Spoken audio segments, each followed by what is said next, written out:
G'day everybody, Sam Marwood here from Cultivate Farms, and welcome to episode 19 of Cultivate Farms TV. We're taking you behind the scenes of how we're making your farming dreams become a reality. There is another jam-packed week to discuss with you. I try to keep these short, but the list just keeps getting longer because there's so many amazing things happening. We had a great trip to WA, and I'll talk about that. We're chatting with some new investors tomorrow, and some handy hints on how you might go about asking a retiring farmer to give you their farm. We know it can be pretty awkward, but how much do you want this farm? You've got to learn to get through that awkwardness. So let's get cracking. Membership status, we have 44 people signed up as members on Cultivate Farms, which is awesome. We're about a month in from launching the new website. The target is 200, and then we're going to go nuts with the media, and that's going to generate a lot of opportunities for you guys out there to get on your farms. Lots of retiring farmers will contact us, and lots of opportunities. Just doors will open. So I can't encourage you enough. I want to encourage you more. Please sign up to become a member. The links here on Facebook. You go to cultivatefarms.com/pricing. We'll give you a discount, so just sign up for the free account and we'll send you that through. Just want to say hi to Crystal, Dale, Steve, Bree, John and Colin, who have all signed up as aspiring farmers. We've had around 13 in 1 week. So let's keep it going, guys. Please share this with everyone you know, that we need more of you guys signing up. There's 160,000 farms across Australia, so don't think the more people sign up, the less chance you have a farm. The more people sign up, the more farms will get going. So tomorrow, chatting with some investors. They're looking at a couple of farms actually, north of Albury around Wagga, a couple of 100k radius around that sort of area. So that's exciting. It's very exciting. They're keen to support aspiring farmers. They know what they're doing, running their farms.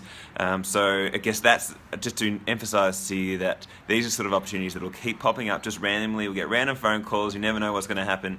But unless we're out there promoting what we're wanting to do, these opportunities won't pop up. So I'll keep you updated with that. It might take another couple of months still for that to unfold, just like the other opportunities. This is around trust and relationships, but just letting you know these things are happening.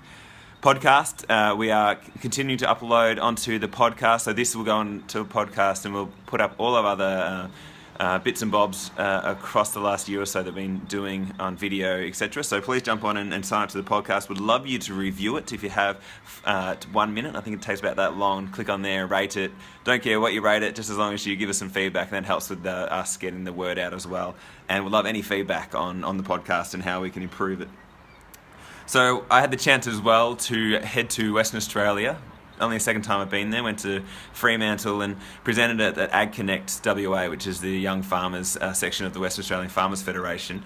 And I presented there at the AGM, which was brilliant. I had met some really great people, and I had the chance to talk about alternative farm succession options. And I did a little video afterwards the next day in Fremantle, and check that out as well. And I'll upload the video. But in summary, and I put that here in the notes as well, I think it's not so much around are there any options for succession and transitioning land. It's about mindset. It's about whether the aspiring farmers really want this. Are you going to work hard? This is about retiring farmers even being open to sharing the farm with kids that aren't their own.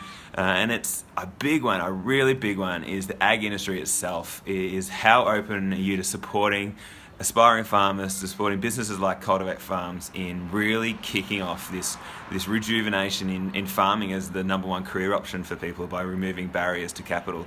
There's no one else really doing this sort of stuff, we're not suggesting anything new here. This is about vendor finance and equity and leasing. There's nothing crazy. This is just standard arrangements for farm ownership, and it's just a different way of matching people together. So I guess that was the aim of the talk, and I hope it's useful. I'm going to load it up as soon as we can, but I was glad for the opportunity to go over there and just summarise my thoughts from the last year or so, and it was great. Also, the few things will pop out of that. I spoke to Tony York, the president of WA Farmers Federation, and he's keen to see if he can find, or the Western Australian Farmers Federation can find, some retirement age farmers who don't have kids to hand their farm onto. So that'll be very, very interesting. And potentially we might be on ABC Country Hour WA and interviewing a few aspiring farmers. So that is going to be pretty cool. We'll see how that all unfolds. Now, how do you ask a retiring farmer to give you their farm? So we're saying every week and whenever we can that you need to pitch farms, and we've got the template, just reach out. You need to find farms first to be able to pitch. How do you find farms? It's driving up driveways, it's going to RSLs, it's going wherever you can, finding those retirement age farmers and having a discussion with them around what they're doing on their farm. You could just walk up to them and say, hey, I want your farm, but there are other ways, and I'm going to put this into a blog post as well, but I had a couple of people talk about this, and specifically the 3 aspiring farmers I met in WA on the other day, and the discussions that came out of that were pretty much the same as every other discussion we've had, which is go find a farm and pitch it. And to find that farm, you need to talk to these retiring farmers. And we went through one scenario of how you actually get on the phone and what the conversation would actually be. And we get it, it is tricky. So we're thinking about, you go into the conversation, the first thing is to think that this is just the first of 200 farms or 20 farms that you're going to be approaching to have this conversation. So you don't have to hold tight onto wanting to make this really work. I think you just treat it as a learning session. So get out there, just think that this is going to be the first of many. Mention that you have this passion for farming and that you want to get on a farm, and put the focus really on if they know of anyone else or know of anyone who's looking to step back and they want to be able to match themselves with a retiring farmer, and see what happens out of that. And then near the end of the conversation, you can just throw in, oh, well, what are you thinking about doing on your property? Have you got some sort of succession arrangement in place? And just see what happens out of that. It might not even be that you mention you'd like to be on their farm from that discussion. It might be that they say, yeah, I am looking for someone, and you can go from there. But they might just leave it a bit blank and they don't really know what you're talking about or why you're there. But just leave it, and then you can come back maybe in a month or a couple of weeks or whenever and reignite that conversation based on how you feel about it. But I think the aim is to approach as many farmers as you can, and don't hold on to any farm being the only farm that you're going to get on it. You're going to be pitching and looking at many farms, so treat it as a stream rather than a stagnant pool of opportunities.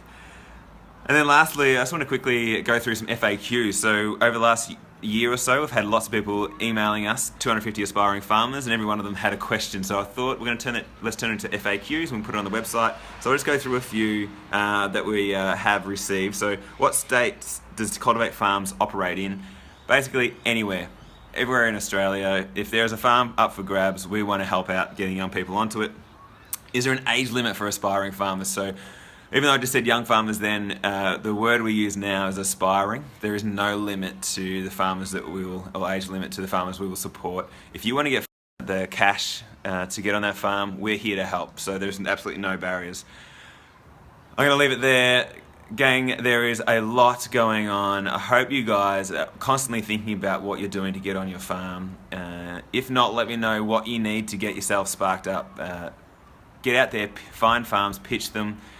Lots of things coming up this week. There's things I can't even mention yet because I'm not allowed to.